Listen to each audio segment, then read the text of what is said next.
Hello, and welcome to Pierre the Chef, the show where we've decided that even though social distancing is word of the day, that doesn't mean we have to engage in social isolation. So our cast of characters today, I'm here, as you might have guessed, because I'm the one who started talking here. Steve is here. Hi, Say I'm hi, here. Steve. I'm here. Hi. And also to mix things up a bit, we've added some more people, which is why the title here is Quartet. We have Jess. Should I say Say something? hi, Jess. Hi, Jay. Yeah, you have to say something or else the camera doesn't shift over to you. So it has to know that. Hello, welcome. I love it. And we have Jason as well. Good afternoon. With his So- with his Batman cup and his Bret Hart shirt. That's right. A man after my own heart. And we've also hey, our I own didn't even beverages plan here. that. Hey, we'll be right back with tonight's top 10. Yeah. Yeah, and we decided just to do a larger show than normal, like again with the social issues and so on, and just to reconnect with old friends a bit. I haven't seen Jess in years. We've talked online, but I haven't seen Jess in years, and I've actually never met Jason in person. So I've also never met Jason in person. I've never met any of you. That's or true. talked to any of you in any capacity in person. That's true. I've never met Steve, despite literally going to Maryland. And I was like, listen, I'm in Maryland. We should hang out. And you're like, fuck you. Never gonna hear the end of it. Oh. That's you're not not. exactly what I said. I was going to ask, is that a direct quote? I said to hell with you. Yeah. So, I mean, I went all the way to DC. You make yeah, it was for another thing. You make it sound like you came to Maryland like to visit me, and I was like, nope, no. You just happened to be relatively nearby, and I completely blew it off and did whatever I was going to do anyway that weekend. And I think part of it, why no one has met me, is I'm in Indiana. And when you go through Indiana, for whatever reason, the only objective really is to get back out of Indiana as quick as you can. So I've been to Indiana exactly one time to Terre Haute. Ooh. Oh, that's where I went to Indiana State University. For a friend, somebody who played KOL, Kingdom of Loathing funeral. Oh. It was like the only time I ever went to. Do you remember that guy, Barjack? Which person was that? His name was Reverend, and his wife was like Lady Elaine. Oh, Revenant? Yeah, Revenant. There we go. Yeah, I remember when that happened. I didn't know him really well. I met him like in passing, but I don't know that I ever had a conversation with him. So we were fairly close because and Josh was pretty close with him because they were both like raised as preachers' kids and left the religion, and so they had some connections. And we had just like recently, it was at the St. Louis meetup for KOL that we spent like the whole day together in St. Louis, and then like a month later he died, and so Yeah, it's like the only time I'd ever seen him. Like I was very new to the community and didn't really know much of anyone at that point. So but then you met your wife. Yes. You're welcome. You have wonderful happy thank you. You have wonderful happy memories of Indiana just like I do of Utah. Yeah. But yeah, there's a lot of people who are married who met through that game. And a couple people who are divorced who met the people they divorced through that game. So, but listen, before we get too far into this, I hate to throw cold water on this, but I do have a question. Oh. Varjak, Christopher, we're using your secret internet name. It's a big secret, yes. Where is Pierre? Oh, he should be here. He could be here, but he panicked. And he panicked. We were talking on the phone a couple of days ago, and he was concerned about going on the computer because he's afraid of catching the virus because he knows that computers can catch viruses. They do. They are carriers. I have heard that they are carriers. Yeah, but I'm like, that's not the same thing. That's not. I won't go into detail on it, but basically, I'm trying to explain that's not how viruses work like that. Viruses mean more than one thing. I just saw a cat walk across Jason's. Sorry, I got distracted for a moment. Focus on the bit. And I tried to explain to him, and he's not getting it. Eventually, I asked him, how do you know just enough about everything to completely misinterpret all of it, which he was kind of upset by. But then long story short, I eventually told him, well, you're trying to avoid computers. What do you think the phone you have in your hand is? And there was a long pause, and then a high-pitched shriek, and then the call dropped, and I haven't heard from him in days. So I'm assuming that he buried it in his backyard along with the computer that accidentally upgraded to Windows 10 and a couple of the other electronic devices that he has doesn't know how to get working again. So he does not have a landline. You were not talking to him on a landline. No, if he has a landline, I don't know the Or maybe number. he but did, no, and he travels so damn much. Yeah. Oh. Well, it's good because, you know, I mean, if he had shown up, I would have had to change the title of the show to Quintet for a Quarantine, and that just doesn't have a ring to it. No, Quartet for a Quarantine. I Is know. much better. It's like it's musical, really. Mm-hmm. Yeah. Like the alliteration, the Yep. rhyme. Yeah, It's good. I When I heard went to invited, college. when we invited Jess and Jason, we weren't certain if both or either of them would even show up. So, Well, I'm Okay, now. okay. I don't know if Jason's working from home, but I'm officially work from home now. I am 6 or 7 different kinds of not working from home. Why? Is there something going on? I don't know. Well, so right before, leading up to the quarantine, I am a middle school teacher, so that is what I do. But leading up to the quarantine, when things were still like kind of a joke, the kids just thought it was hilarious running around. They were literally licking each other, running around trying to spread the corona because they wanted our school to close. I mean, that's kind of funny smart. now. It's grossly irresponsible, but it's also kind of smart. Yeah. so they're about the same intelligence as the NBA player who started touching all the microphones and yeah. recorders before he left. Yes. I think they might have actually been inspired by them. Hey, he got his time off though, didn't he? Yeah, I did. So, but now the kids, it's been, so at first, like, it was really frustrating. And then like 2 days before the quarantine, when Minnesota schools shut down, they started kind of freaking out. Now, we did open schools on the Monday after for students to come and pick up whatever stuff that they had maybe left. And the ones who came were just like freaked out, and a lot of them were crying and scared. And then A lot less licking going on, I would assume. yeah, the licking had subsided. Still some, but not nearly as much. That's not a sentence I expected to say today, but there it is. It was pretty fun. Like the week or so leading up to it, anytime I saw kids like trying to sneak smooches in the hallway, I would just like run up to them and be like, social distancing.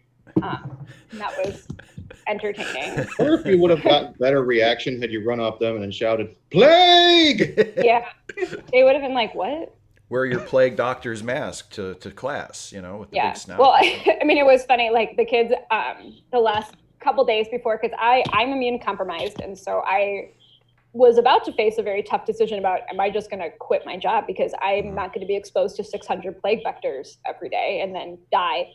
So I was literally, I would stand at the door to my classroom as the kids came in with a box of Clorox wipes and be like, welcome, wipe down a chair and a desk. Welcome, wipe down a chair and a desk. Can I give you a hug? Nope. Don't touch me. So yeah, I was very, very like the llama and the Emperor's New Groove, like no touchy. Like that was very my vibe. I'm glad they finally closed down your state's schools, because you were posting about it on Facebook, and it was like I think your schools finally closed like a week after the ones here in Maryland did, and I was like, what is the hold up? I know, it was. I was just like, what's going? And to be fair, so now that we have closed, we got to kind of hear what was leading up to it. Is like they had no plan for implementing. Our school is like 89% free and reduced lunch. Our district, on the district as a whole, it's like 78% free and reduced lunch. And so they had zero plan for how to distribute food. And so literally they were staying open to continue to feed children. Yeah. Which is a good reason. Which is a good reason. I mean, but not a that's bad reason. all you need to know about the United States Yeah. and public education. When people say schools are failing children, it's like, really? Because we're doing everything. We're staying open so they don't starve. And so that they feel loved. And we have a pretty large homeless and highly mobile population where kids are literally couch surfing. So if schools are staying open to feed the kids because the kids will starve otherwise, then that is more of a sign that the failure is not at the school level. Yeah. Yeah. You know, it's a little known fact that was the main reason why Vince McMahon was so reluctant to cancel WrestleMania, because he knew that for many of those fans, you know, their stadium hot dog would be their only Their only meal. source of food. Yeah. At first, I thought you were about to get like actually serious No. for a minute, and I should have known better. No, the reason Vince Yes, you McMahon should've. was reluctant to cancel WrestleMania is that he's a money grubby asshole. Because Yeah. he's Yeah, but I just could like be the more head- rich. Just like the people who run GameStop and Oh Hobby my Lobby. God. Jesus God. Christ. Hobby Lobby. Keyboard. Hobby Lobby apparently But they're staying open because they're the wife of the owner got a vision from God that they should stay open. I hope they have the same thing happen that happened to GameStop in Pennsylvania and California and possibly Yeah. other states where they wanted to stay open to sell Doom and Animal Oh Crossing. my God. And so Well, the state suspended their commerce license, said you are not allowed to be open. They suspended their right to do business completely. Yeah. And See, their I'm just waiting rationale for- staying open. The rationale for staying open was that they sell keyboards, and people who work from home need keyboards. so does Amazon, bro. Right. Yeah, the people Um, who work from home don't need the $250 gamer keyboard. Oh yeah, I mean, especially like GameStop is so much more expensive for everything. I mean, even when we were. Well, how can they have to help pay the fees that they pay for buying used games? Well, I know they were gonna dude. When we were gonna sell our Xbox, when we were saving up money to buy the Switch, they were like, "Well, let's get rid of our Xbox, sell it, and see what it is." So we were gonna sell our Xbox to GameStop, and they're like $5. It's like versus like half price books was giving like $50 for stuff, and I was just like, "How is their model so much more different?" And then it was only $5 because we were missing like an HDMI cord, and I was like, "Dude, everybody has an HDMI cord if they have a TV." Like, I don't know. It's And if they just- don't have a TV, they're probably not buying an Xbox. What do we? Probably. It just sits there. What are we supposed to do with it? It doesn't have a screen. So I don't know. But yeah, I mean, if we want to get serious again for a moment, just thinking about technology needs and access, I was telling Steve about this yesterday. Just was it yesterday? It was the day before yesterday. It feels like so much time has passed. During our private conversation. The days Yeah. are already blurring together, and the stir crazy hasn't even set in yet. Well, stir crazy has set in. But But no, but you have talking young about kids. It's a little Yeah. different. talking Stir about crazy can happen after 12 minutes. Yes, I love there were some memes going around with just like how I started out like homeschooling my children with like Mary Poppins, and like by day 3, Miss Hannigan from Annie with Carol Burnett. Like, yeah, like I was like, that's where I live most of the time. Like, it's just I'm just missing the bathtub gin. So. Aren't we? But anywho, about seriousness and about kids with access to technology, I got so mad at GameStop. I was like, you know what you could do? You could be giving away stuff to our kids, because like we had to literally try and call all of our students to try and find out what access they have to technology, because we're about to move to distance learning, and we've never done that as a district before. We're one of the, I think we Few are the people largest. And most of our students, we discovered, like have phones, but they have nothing else, any other form. There's no laptop. Most of them don't have tablets. There's no other. So we're thinking, like, as teachers with our computers, like, how are we setting up curriculum where you can do it on a computer? Suddenly realizing that our students don't have laptops or desktops or like, so we're going to have to change how we're teaching essentially to use phones, like how you would do an assignment using a phone. I mean, I was impressed like 10 years ago, like, so the beginning, I guess, of smartphones when I was student teaching, I had a student write a 7-page essay on her phone with her thumbs.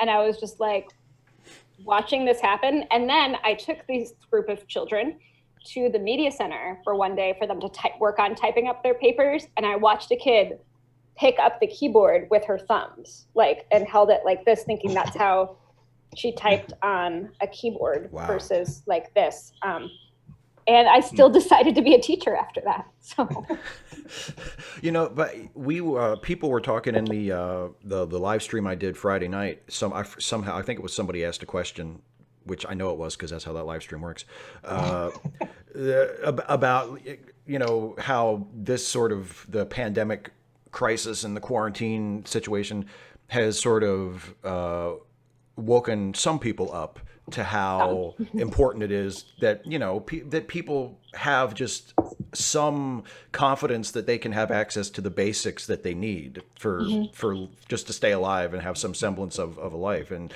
and we were talking about, the classic sort of essential human needs of food, water, shelter, clothing. And then I sort of threw it open and said, what can we add to that list? And someone said, one of the first things somebody said was connectivity. And I thought, yeah, that's really super important. Like in nowadays, when everything is through the internet, and when something like this happens, it's really nice if you can sort of shift as many in real life situations onto the internet, as possible. But it doesn't work if people don't have access. Yeah, internet is actually a utility, turns out. I mean, I'm a bleeding heart socialist, so that was not news to me, but I've been enjoying watching people kind of wake up to that. Just like, dude, like, what about all these people, like all of our students? This was fun watching there are very few like right-wing educators. I would probably say like 95% of teachers are bleeding heart liberal. Well, that comes with experience. Yeah.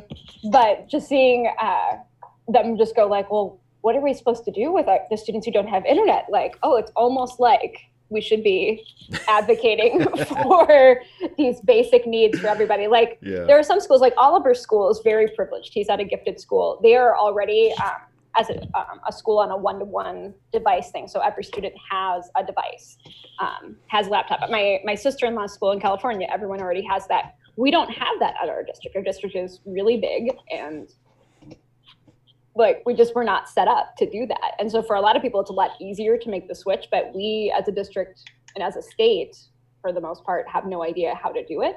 Like we are all learning how to do things. Like all last week was just seriously doing Google Classroom or like Google Hangout meetings with coworkers and constructing the new infrastructure practically on the fly, basically. And so like, what is it like building the airplane while you're flying it? Like that's, I think the metaphor. Yeah, so like where I work, about like within the last week, like we've developed a whole different like infrastructure of like a third of the quote unquote non-essential people working from home, with everybody else kind of. Sorry, that's a dog. If my voice is troubling to him, I can opt out of it. No, he can't even hear you. No, so okay. Yeah. Anywho, but yeah, that's part of why I am not working from home. Is I work in a plant where we are actually a pharmaceutical manufacturer. Oh, so you are an essential member. Thank you. I can't get into like any kind of what's the word? Details. Thank you. Like starting, I think this past Wednesday, we actually started making our first batch of treatment at our plant for COVID-19. So, well, that's good. So I will not be getting. I'll be getting my next day off sometime between now and freaking never. Like 18 months.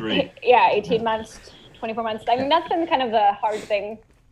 Just thinking about how long this might be and the uncertainty, and that's what.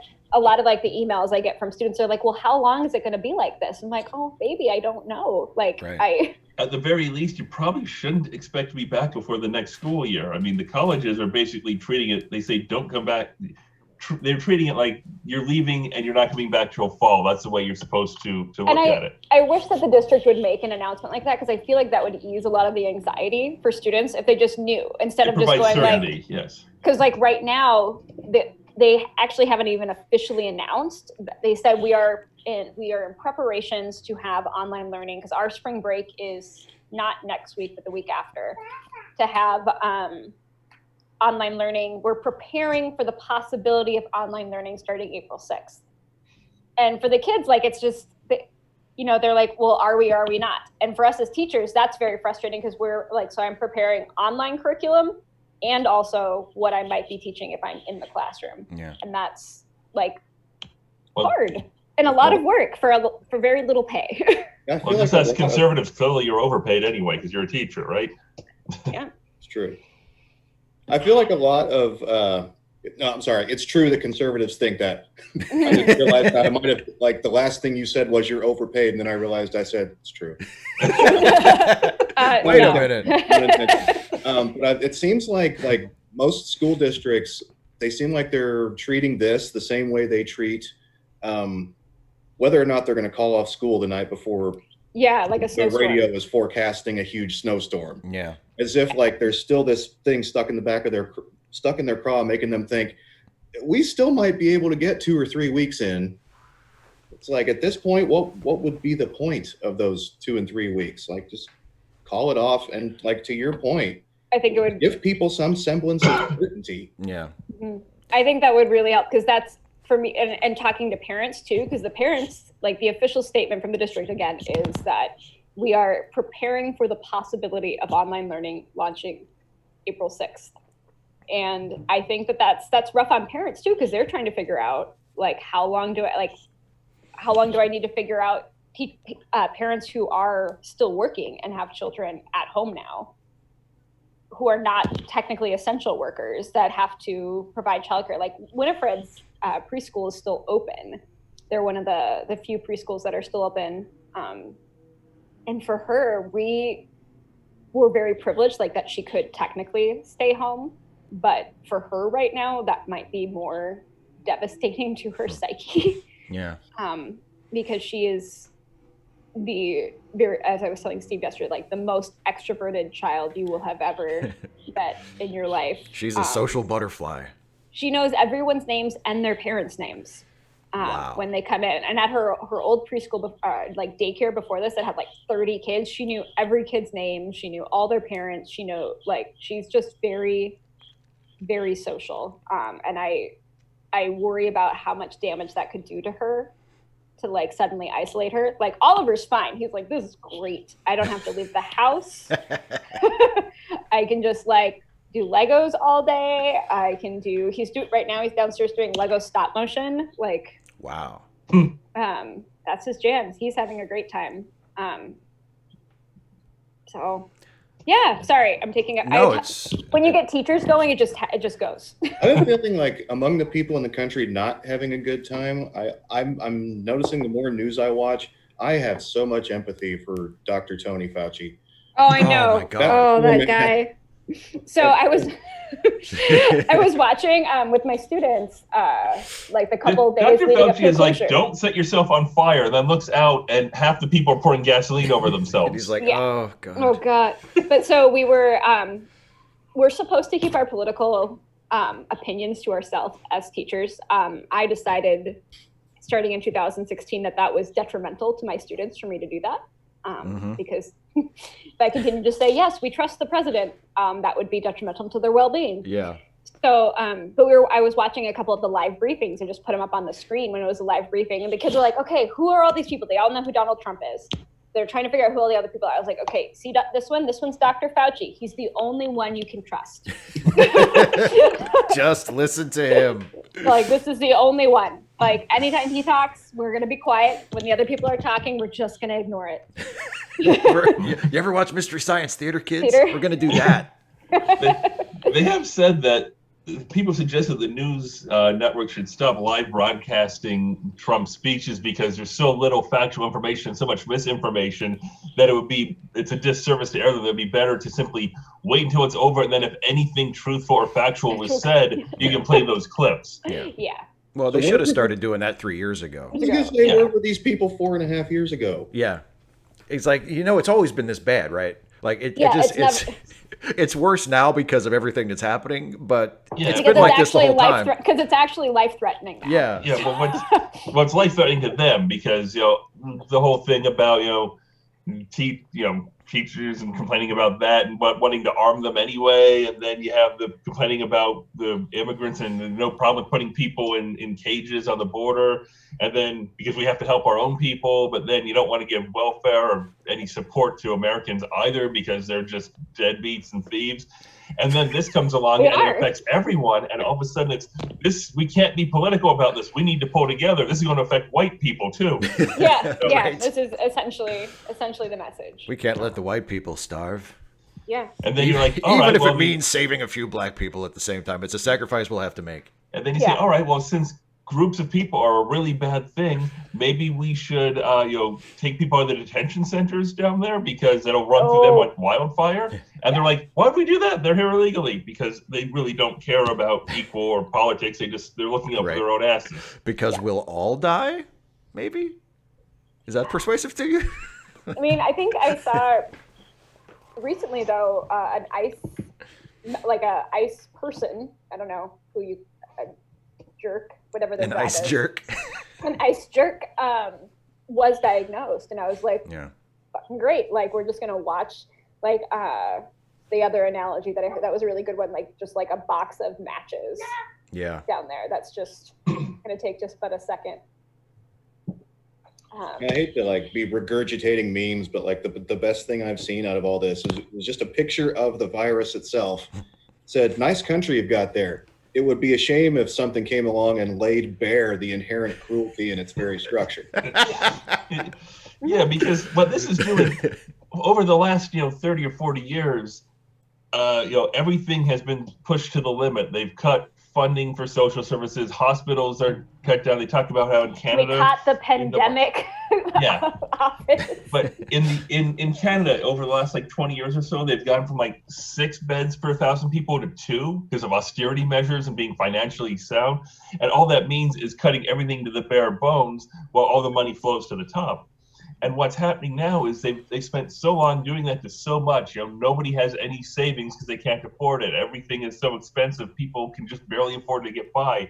They push everything to the limit of what you can do and still have the system work. And then this comes up and there's no cushion, there's no flexibility, and things are going to start collapsing. And we're starting to see it already. And it's scary. It's going to be really bad. I don't know what your local level social media looks like, but like the hospitals in our area are at the point of asking for surgical masks. They went so far as all of the nail salons that have closed. They've asked the nail tech, even though those masks aren't the like approved recommended ones. They're just like the nail salons were donating their masks and their gloves.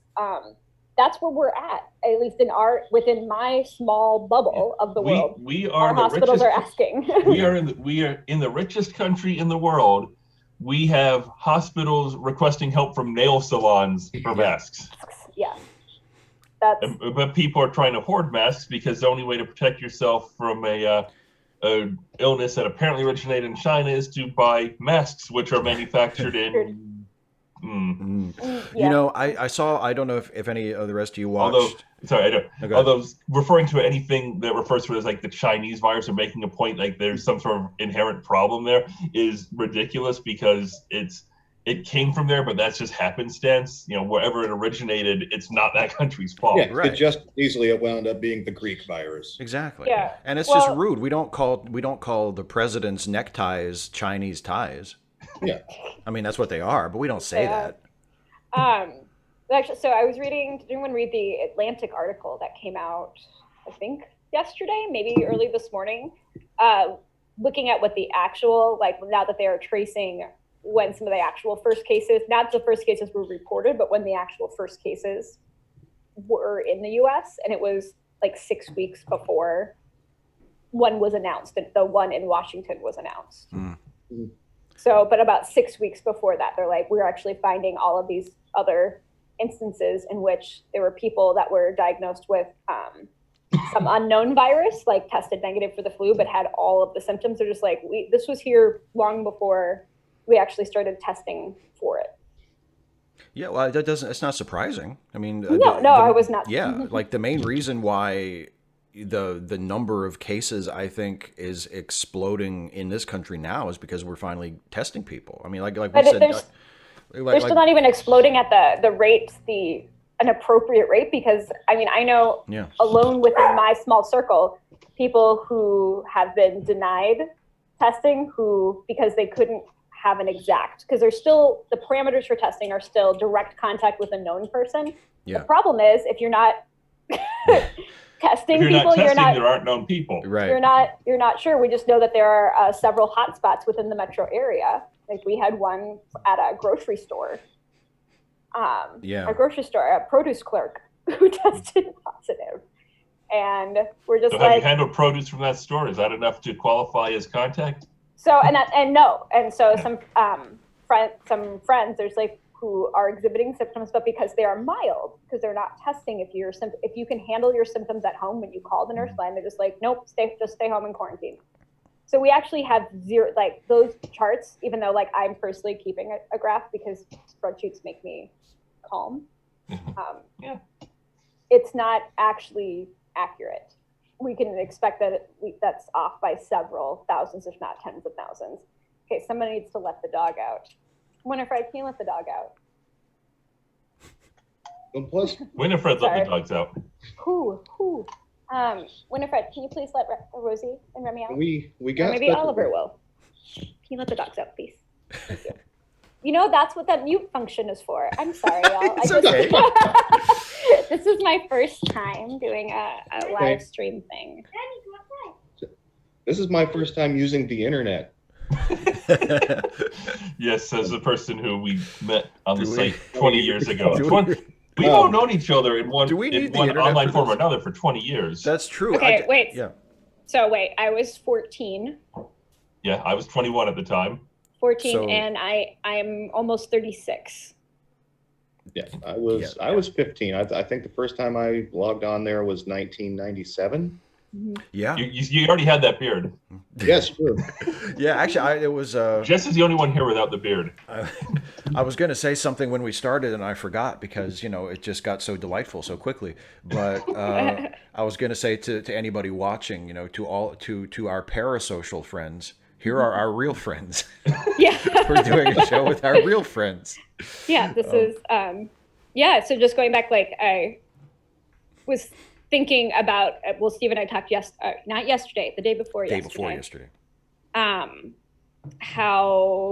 that little corner of the baby internet changed the course of so many of our lives. And being quarantined has just caused just a lot of reflections, sometimes tearful, sobbing in the shower reflections, sometimes, joyful reflections. But I've been thinking just a lot about that, especially with now, I remember running home from school and getting on my dial-up internet so I could go check on my friends in my chat room, because that was because it was middle school for me. It was my 8th grade year, and it was awful. And so it was that was my social world. But not only was that site good social world, except Tuesday nights at 9:55, it didn't matter if there were 10 people in there, bam, I'd be the only person left because everyone ran off to watch NYPD Blue. NYPD Blue, baby. Not me. You referred to it as the baby internet, but looking back on it was, but at the time we were all just we are living in the future. Oh, I know. Yeah, absolutely. I had a 56K dial-up. It was awesome. You could get into a room and you could talk to people from, I'm in Pennsylvania. I could talk to people in Arizona, in Minnesota, in Canada, in New Zealand, in Australia, in England, all at the same time. I mean, it's the most incredible thing in the world. Yeah. And now these rotten kids today just take it for granted. Yeah, exactly. But it was just being reflective about that, because that was my world, and now this is about to be our children's world, that they're social friends. Okay, I'm sorry, I have to laugh. The wind. I'm looking at my patio door, and the wind is whipping the leaves all around, and our really dumb, most recent adopted dog is trying to catch the leaves in her mouth. Oh, so a dog's life. They're just happy we're home. Yeah, the life of a dog. As far as this goes, as far as disruption goes, my life hasn't been as disrupted as a lot of people. Because the kids' lives have been more disrupted because Sam and Sarah both had to come home from college. Mm-hmm. And so, I took 2 days off work this week because Monday getting one here in the state, and then Thursday going up to Boston to get the other one, packing the car, put as much in as possible, and then driving back. And it's, it's heartbreaking in a way. There's some space issues here that we're trying to work out, but I won't get into all sorts of detail. But right now they're sharing.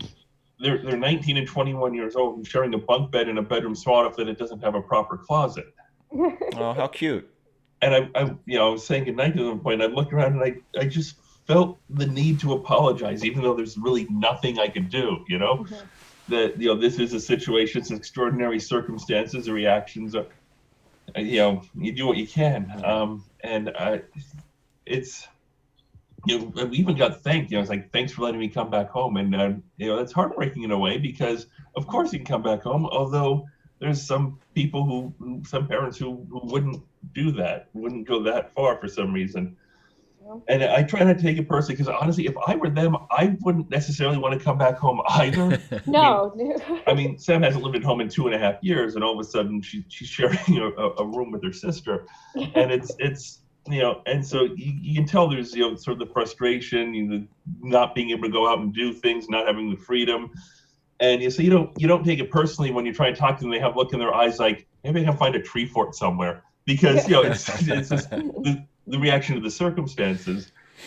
But so but other than that, I mean, their lives have been more disrupted than mine, because I work for the state and the county assistant's office, actually. And Monday I was getting Sarah. The day started, we were non-essential personnel. State's trying to figure out what to do. By that afternoon, the state had declared that all non-essential government offices were closing, but they also decided that we were essential on a drop of a hat, and so we've been in there ever since. And it's frustrating in a way, but at the same time you can understand it, because the county assistant's office is not just staff, but also medical coverage, which is life and death, especially at times like this, potentially. So it's disappointing. The office is closed to the public. There's actually 2 cardboard boxes outside. One says English applications and one says Spanish applications. There's some signs on the door, and they go out and they get them like every 30 or 60 minutes or whatever. But people in clerical are nervous because they're handling paperwork that's coming in from outside. Mm-hmm. So we've closed the office, but it's still far from foolproof. So I mean, I don't consider myself high risk, like people work in hospitals or even potentially grocery stores. Yeah. But there is some risk in this, because we're handling paperwork that's coming in from outside on a daily basis. So like with Fred going to daycare, so right now the drop-off protocol is we walk the kids into the foyer, and then they have like an iPad that we sign in on, which Josh and I were like, are they wiping that iPad in between? So it's like sign in on, and then the kids go in, and then we call, use a little call button when we go pick them up, and then they walk them to the foyer. It's like this very weird exchange. Because but they're doing, it's amazing. I'm really impressed. So part of my reasoning also to continue to keep her there is she goes to a Spanish immersion school. So she speaks Spanish, and all of their teachers are from Spanish speaking countries. And so they're all here and if they lose their income, they're screwed. Well, a lot of people are going to lose their income. We've already seen applications coming in that they lost their job because they were a waitress at a restaurant, and there is no dining room service, so there's no need for waiters or waitresses. And we are going to see a lot of that in the coming weeks and months, and goodness only knows how long. Well, because so these workers, even though they if they lose their jobs, they would be forced to go home. They can't fly home right now. So there's a teacher from Spain, and she can't go home. Spain's on lockdown. No, so even if she lost her job and they're like, hey, you need to head back to your country, I literally cannot.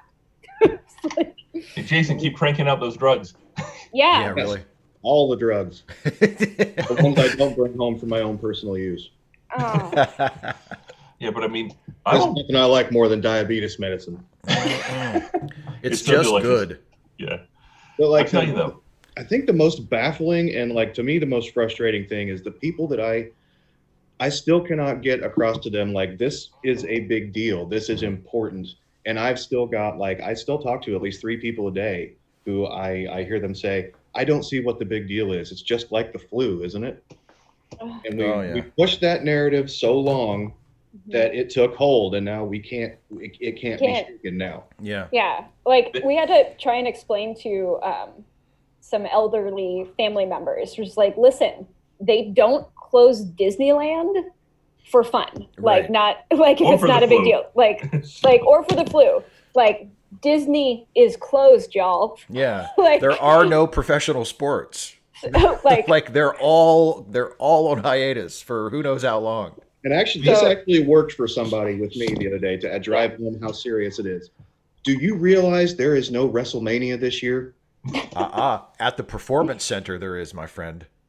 Oh Do you realize there is no WrestleMania this year? They may even cancel that. Yeah. Because I know they're not doing, AEW's not doing Dynamite. Well, I think they're doing it, but they're not doing They're the doing same it, show but they they're were going not to going do. to do the show they were planning. Yeah, but yeah, I mean, it's like it's serious. It's like no, you can't even do stuff in front of an empty crowd. Like you just go home.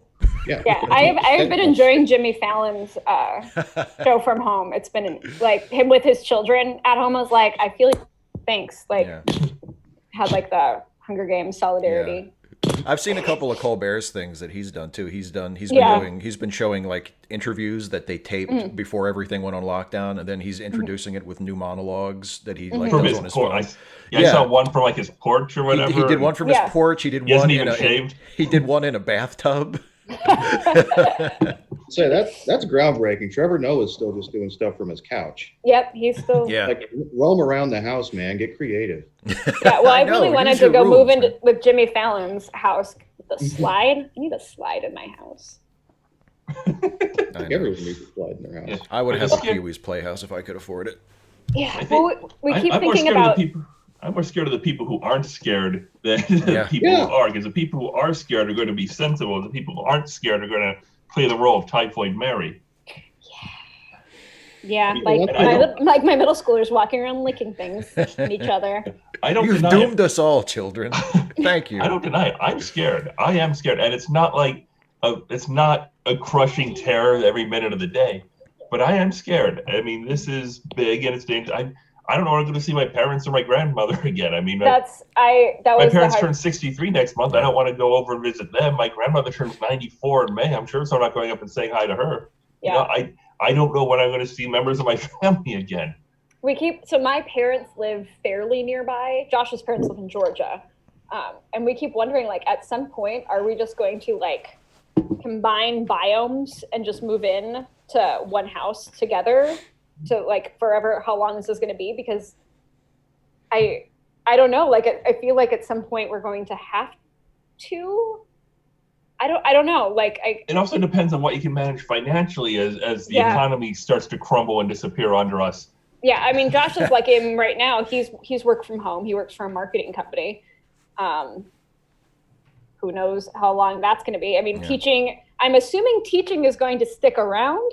But in what form? And I don't know. I was telling Steve the other day, like, we still don't even have a contract. Like, they had to cancel negotiations. So, like, we're still operating under our old contract. And we're going to have to start, if this is our new normal for a while, like, our contracts are 2-year contracts. Like, what is the expectation going to be? Because especially for teachers who are home with their own children as well, like, what are the expectations going to be for being, like, available? Because they're talking about how we're going to set up our office hours. Like, are we going to have, like, I'm just going to be at my computer for 7 hours a day? Yeah, I mean, I know my job's not going anywhere with the county assistant's office, and it's finding people, proving, reviewing for SNAP and medical. So I know my job's not going anywhere, assuming that we don't get infected. Right. Yeah. But and so I mean, I actually have that level of security that I'm not as worried about the income evaporating. So, I mean, that is actually a large peace of mind that I have that I know a lot of people don't. Yeah. Yeah, I count myself lucky on that too. It's like, I know, like, I work in an environment where, I'm supervising a lot of people who, the cat everybody that keeps peeking over your shoulder. Yes. That's Penny. She's the worst. All cats are the worst. Even actually, the best cats are the worst. Before we came on here, she scratched me to the point that it drew blood. It was not intentional, I don't think. As she turns to me and gives me a look saying, yes, it was. No, I was totally intentional. Or she's practicing for a career in phlebotomy. Right. But like, Steve is going to blow up because he's a YouTuber and everyone is going to be on YouTube. So. Oh, it's true. Steve, just keep on keeping on, man. Until the internet crashes. And until society crumbles completely. I was going to say, like, at what point, like, with half the planet probably working from home and online curriculums and online teaching, at what point does the internet exceed bandwidth? Like, I know it's pretty sturdy, but... Well, you see, the internet thankfully, the for-profit companies have been working hard to boost capacity. Yeah. I've already noticed, like, it's negligible, but I've already noticed, like, my internet is slower than it usually. My Facebook video took way too long. That was a whole drama yesterday. It was. Yes, it was like definitely a first world problem. And I liked it, by the way. I finally liked it. Did you like my video? I loved it. No, you gave me a heart. I gave you a heart. As long as you don't give a laughing emoji for my art. It's not that much of a dick. Close, but not quite. This is what you're doing to stay sane. Oh, look at this. Hey, everybody, look at this. Peyton rocks. I'm laughing so I don't cry. Whoa. Sorry, the screen on the patio door was open and it just slammed. It's probably a ghost. It's like theater of the mind. We're imagining what's going on just off camera over at Jess's place. Yeah, it's a big crate. It's here in Minnesota. It's this is watching the leaves blow. It's prime entertainment. At least you have that. Yeah. I just needed to get warmer so I can once it's warmer out, it'll be a lot easier because I garden. That's been the other weird. I run our school garden too at school, and it was just, literally. Good luck on that. Had 100 virtually. I know. We had draw pictures of what it would look like if you were able to get there and take care of it. Well, so we just had this. That's actually. Sorry, I didn't mean to interrupt. That's actually one of our house guests is in college. Apparently, they have a ceramics class this semester, and I'm told that since you can't come in and work on it, basically they're just asking you to draw pictures of what you would have done if you had been able to. Because what else are you going to do? It's ceramics. Are you just going to watch that clip from Ghost over and over again? Just like everyone, this is how you mold your pot. No, don't watch the second part. No, so this is not part of the process. Running the garden, we had just spent we got a massive grant to completely overhaul the garden, and we went to the edible schoolyard training in Berkeley. I went with my principal and a couple other teachers. I'm sorry, I've got a child. What, baby? Honey, I don't have that one on my iPad. So Jason, hey, go the air. I'm gonna mute this for a second. Yeah. So yeah, at least she has wind blowing to look at. In Indiana, the only thing we really have to do is to lament Mike Pence. That's about all. You inflicted this on the rest of us. I blame you personally. I work in Wilkes-Barre, so all we've got is a weekly Michael Worley video. You let this happen. I mean, I do hate America. You do. Well documented. Can I say though? By Steve and Christopher. I don't. With no actual evidence. It's well documented. You don't need evidence. This is America. All we need is to say things. I can't be too angry at Indiana though, because they did. I would say you guys aren't innocent. Well, no, I was gonna say Indiana gave us David Letterman, and also Pennsylvania gave Rick Santorum, and Indiana was also the site of what is still my favorite WrestleMania 8. So, there's that. I can't. I mean, Mike Pence best WrestleMania. It's kind of a wash for me. Can you drop? And then Letterman Davis puts it over the top. Jim Davis created Garfield, and he's from somewhere around here. I don't know. Well, I'm thinking in my head it's one of the towns with a stupid name. Muncie. That's it. Muncie. Didn't the Wonder Years take place in Indiana? I can't remember. Or did it? Sam Beckett was from Indiana. All right, y'all. I set my child in front of a screen, so she's good. Yay. Is the wind going to blow the screen open and shut on you? Great parent. Here, kid, look at the screen so I can talk to my internet friends. Indiana again. Sam Beckett from Quartet Leaf came from Indiana. He did. Yes. Well, shit. Captain Catherine Janeway was born in Bloomington, Indiana. That's right. They did a whole episode. Mm-hmm. There was a I don't know if it ever went anywhere. There was a crowdfunding initiative to try and build a Captain Janeway statue. That would be awesome, and I would donate to that Kickstarter. I might consider just so in the dead of night I can spray paint murderer on it. Or justice for Tuvix. Justice for Tuvix, exactly. Hey, breaking news, by the way. I just got a notification on my phone. Did Pierre contact you? I'm paying attention to the show, I promise. But You're not. apparently, Senator Rand Paul has tested positive for the coronavirus. Yes, really? He is the first senator to test positive for it, and I believe he who held up the relief bill because he wanted to require people to have social security numbers in order to claim benefits. So I'm ashamed of my reaction to that, but I'm also not. Yeah, I know. It's probably just the natural human, like, Schadenfreude reaction. It's like, did he? I'm pleased. I think that's probably a good way to put it. This pleases me.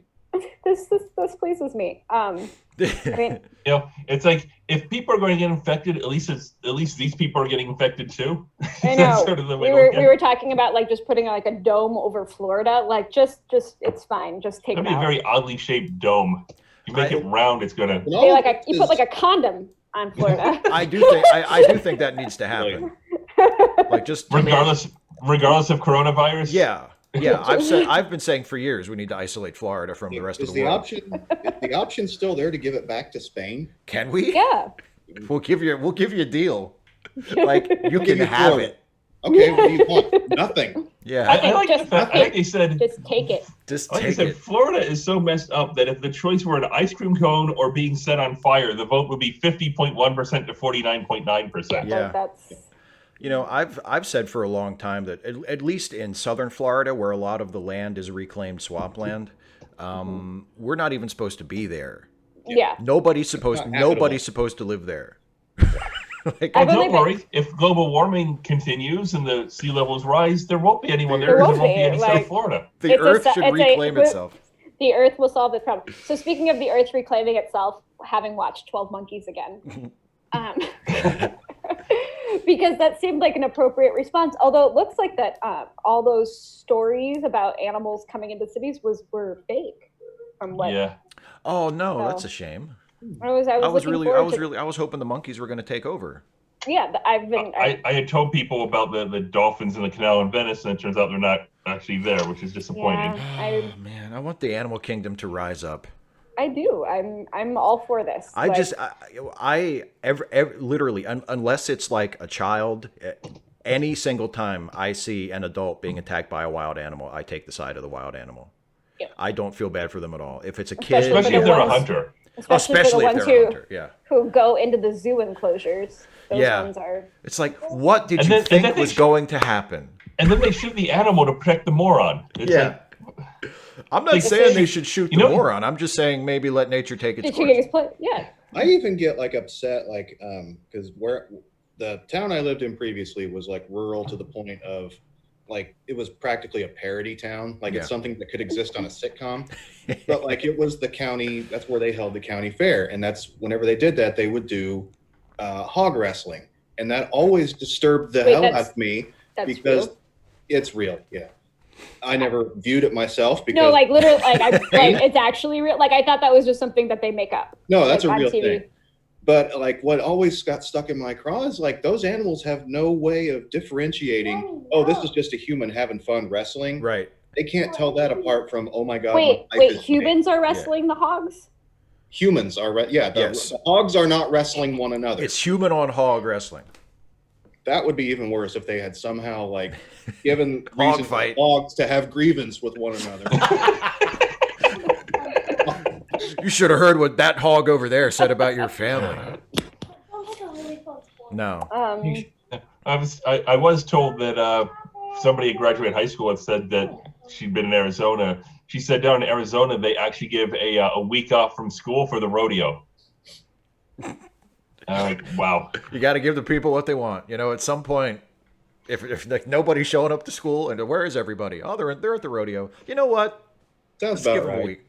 Just give them the week. Fair's fair. Fair is fair. Whenever I see like footage of like or photos of a bull and a matador, and the matador is getting clobbered, I'm like, good. Yeah, exactly. The bull had no choice about being there.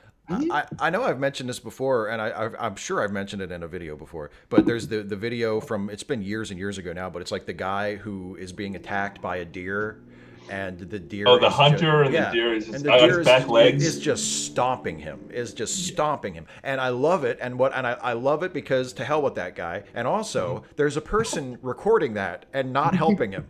That's my favorite part of that video, is that someone is recording that incident and is just standing back at a safe distance, watching their friend get murdered by an angry deer. And nothing. The only thing that makes that better is if the person shooting the footage was giggling softly in the background.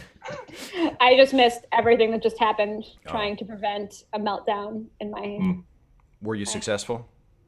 I mean, we'll see. For the time being. That could change on a moment's notice. Speaking of meltdown, you know what's a really good show is Chernobyl. So, my husband's like, "What is wrong with you?" His segues. Since this started, I watched Outbreak, and then I watched Contagion, and then I watched 12 Monkeys, and then I was like, "I want to start Chernobyl," and my husband was like, "What is wrong with you?" It's really good. And so I've been wanting to, because we share. My sister-in-law's HBO. She uses our Hulu. We use her HBO. It's like whatever. So I've been wanting to watch it, but now that we're trapped here together, he's like, I don't want to watch it. Yeah. So we have to figure out a way that you can. And then so I started watching Containment last night, a Netflix series that came out. I haven't seen that one. A couple of years ago, it looks like, but now it's trending. Yeah. It's because of people like me. But that's set in Atlanta, where some virus gets out and they are trying to contain, and they're doing contact tracing. And watching how contact tracing goes is interesting, because they're just now we're grateful that Big Brother is watching. Right. Which segues into, I just saw Attorney General Barr going maybe we need to suspend constitutional rights just for a little bit. Yeah, I read that and last I was night. Oh, cool. Great. So that was a goal all along. I know, now we have a perfect excuse for it. Then they'll just delay the election indefinitely, Yeah, I've always said that Donald Trump would be a 3 or 4 term president. Yeah. And then we basically just have to hunker down and wait for the Vulcans to show up. No, so that's the thing. So First Contact is supposed to be in 2051, right? 2063. 2063. Yeah. Okay. You're asking a group of people who know shit that. We don't necessarily know our own blood type, but we know what your fictional First Contact is. April the 5th, 2063. But I think it's 2051 is when the war started, because we were supposed to have a World War III. World War III, yeah. Well, we were supposed to have a eugenics war a couple of decades ago that I don't recall. It happened in secret. It did happen in secret. It happened in secret. Was that the retcon explanation that they came up with? There has never been a retcon explanation, but in what they in the novels. Greg Cox did a series of novels where that was the gimmick, that it was a secret war. Yeah. Yeah, there have been plenty of those going on. Yeah. So we have World War III. Yeah, the eugenics wars were supposed to have started in 1996. Yeah. And yet Voyager in 1996 did an episode where they went back to the present day. Yeah, with Sarah Silverman. Yeah. Didn't Taylor, in charge of the show, said it's the first time Star Trek has ever come back to a modern time setting? And it's what? Yeah. Have you ever watched this show? Have you ever watched? Yeah. Yeah. Well, and it's wasn't that the plot of the most popular movie? Wasn't that movie all about them coming back to contemporary society? Yeah. Well, I would have the Voyager thing. I would have been fine with if they would have just thrown in a little joke about it. If they would have just had somebody say, if Tom Paris or somebody say, "Yeah, it looks really good for their being in the middle of the eugenics wars," and then kind of shrugged, and then they go on with the show, sort of like the Deep Space Nine did with the whole Klingons. We do not discuss it with outsiders. Yeah. Which was the perfect explanation that Enterprise had to ruin with a 2-parter. No, here's how it actually happened. Are you suggesting Enterprise ruined something? Yes, the series for a long time. My child. I was always they knew the show was winding down, that they probably weren't going to get renewed. It's what should we do? We don't have much time left. What stories do we really need to tell with our last chance here? And the person goes, you know what? We should explain why movie Klingons look different from the other kind. Yeah. I was just thinking the same thing. We have to settle this burning controversy. Okay, well, and then I have to figure out why the Klingons in Discovery look nothing like any of the canon, and then why the Romulans in the new Star Trek verse look nothing like. Well, the way I look at what I've done, I've only seen the season 1 of Discovery so far, but my headcanon on it is it's clearly timeline 3, but unless it's explicitly stated otherwise, I just assume that everything that happened in timeline 1 happened in the Discovery timeline. It just looks different.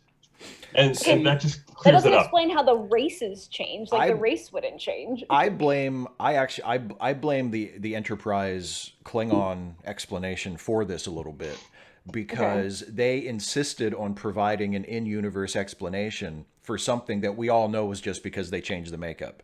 And because they budget. And they look different. Yeah, and they look different now because they look different, right? Just like how, Batman is a completely different person in Batman Forever than he was in Batman Returns, but he's still supposed to be the same Batman. We get that it's a different guy, and we just pretended it was like this all along. But Star Trek fans got used to this, oh no, but everything makes sense. So then, when the people who make Discovery were just like, "No, to hell with it. We're just going to redesign everything. We're just going to make it look better, for a modern audience." We're going to have an albino. Yeah, like there's a certain segment of Star Trek fans that were just like, "No!" Like they couldn't accept it. That was. Yeah, well, there were a certain segment of Star Trek fans who saw that there were women in charge and started screaming white genocide because they're morons. Yeah, but the makeup thing, I think, is like if someone from Star Trek had just said, "Guys, just get over it. We changed the makeup. It's a made-up TV show."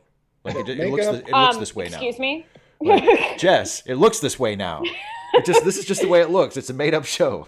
I highly disagree that this is the. This is.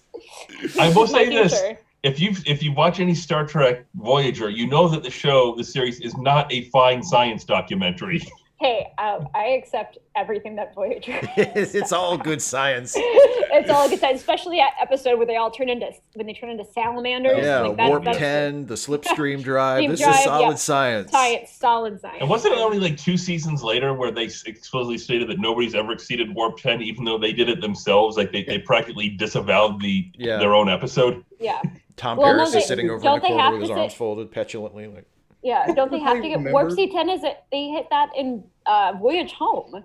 That's how they space time travel. That was the old warp scale. That was the old warp scale, exactly. They did change it because Gene Roddenberry decided to go in and stomp all over it, But somebody... I just want to say for our viewers, for the people who are watching, that even though we brought in 2 more people, isn't it great that everything has just sidebarred directly to Star Trek again? Like this business is normal. Why do you think we're friends? I was about to ask how did we even get here, but then I realized I don't care. Yeah, now we're talking about Star Trek. I think that's how Steve and I's discussion went to Star Trek at some point. Because you're waiting for the Vulcan. The common denominator in all of these conversations getting sidebarred to Star Trek is Steve. Well, no, when me and Jess were talking, just the 2 of us the other day, it was interesting. Was that yesterday? Day before yesterday, but because I think we said like, well, okay, let's talk about Star Trek now, and then we kept getting distracted by other things for like 15 minutes, and then it was like, okay, now let's talk about Star Trek. It was like this scheduled sort of, like the Star Trek talk will begin now. Now it is time for Star. Well, we had to have very clear boundaries because I had not seen the most recent Picard, which I did watch. That's true. I have not seen any of Picard yet, unfortunately. What is wrong with you? I'm not paying for another streaming service. Can't Steve give you his password? No. I think ours is maxed out. No, I'm not. I don't. Steve has not offered, and he doesn't play well with others. I don't share. See, you don't share. What's wrong? I don't share. You can. I thought you were a socialist. I'm also a hypocrite. Before we go any further, Steve, does this channel lean left? Yeah, I think it does. This channel does like to curse. It does. Yes. And it does lean left. What happened to Steve's? Steve likes to curse. I still curse. No, but I mean, wasn't there that an actual show that was Steve likes? Oh yeah, well that was just it used to be the official name of the channel. Oh okay. And he changed it to his name because he decided that was more boring and because I wanted to brand my legal name. It's still true. I was telling Steve how my friend Greg here, who's just, one of my friends that I've known since high school, when he saw Steve had commented on one of my posts on Facebook, he was like, "You know Steve Shives?" I was like, "Yeah, I do." That's so weird. Yeah. I just like the story of Sarah's boyfriend had seen some video and showing it to Sarah about somebody responding to a video from a YouTuber, and he starts playing it, and the video that's being critiqued was by Steve, and Sarah is like, Yeah, he was the best man when my mom got married again. It's what? And pulled up a couple photos and the conversation ended very abruptly, apparently. This has not been talked about with me. It's just yeah. Like Josh, my husband's, 7 or 8 years of internet celebrity, getting occasionally ran into. I told Steve yesterday, years and years ago at the Shed Aquarium, we were there with Josh's family, who all were just like, Josh and his internet nerds, whatever. And then literally a guy who worked at the Shed Aquarium, walked up to Josh. He's like, excuse me, I could get fired for saying this because we're not supposed to interact with celebrities. Are you Mr. Skullhead? Awesome. And Josh's family is just standing there like, what is happening? Say, is this a ringer? Did you set this up? Well, that puts him way ahead of me because like I was telling you, Jess, the other day, outside of conferences and stuff, I never get recognized. So, which I'm completely okay with, but yeah. Nobody bothers me when I go to the aquarium, as I often do. No, it happened then. And then is that going to the aquarium or is that falling in the ditch after it rains? These are that happened another time. Details. Where were we? Semantics, yes. Oh, we were at the Met in New York was the other time it happened, when Josh and I were at the Metropolitan in New York City, and a dude, because Josh was wearing the Sabretooth Lime T-shirt from Kingdom of Loathing. I still have one of those, but it doesn't fit anymore. And a guy walked up to him and was just like, "Oh my gosh, do you play Kingdom of Loathing?" He's like, "Yeah." And the guy was like, "Are you Mr. Skullhead?" Oh my God. And it was just like we were at the Met, Yeah. Were you there to see the great clown Pagliacci? No, we were not. Okay, never mind. No, not. We were at the Metropolitan Museum of Art. Oh, you're not the Metropolitan Opera. No. That is so much more high scale. I haven't been recognized in any way like that, but I did once. I was wearing this stick figure shirt, and that got recognized by the person at the McDonald's drive-through, and he gave me a fire. There was one of our now friends here, but before, because I'm from Minnesota, but Josh is not.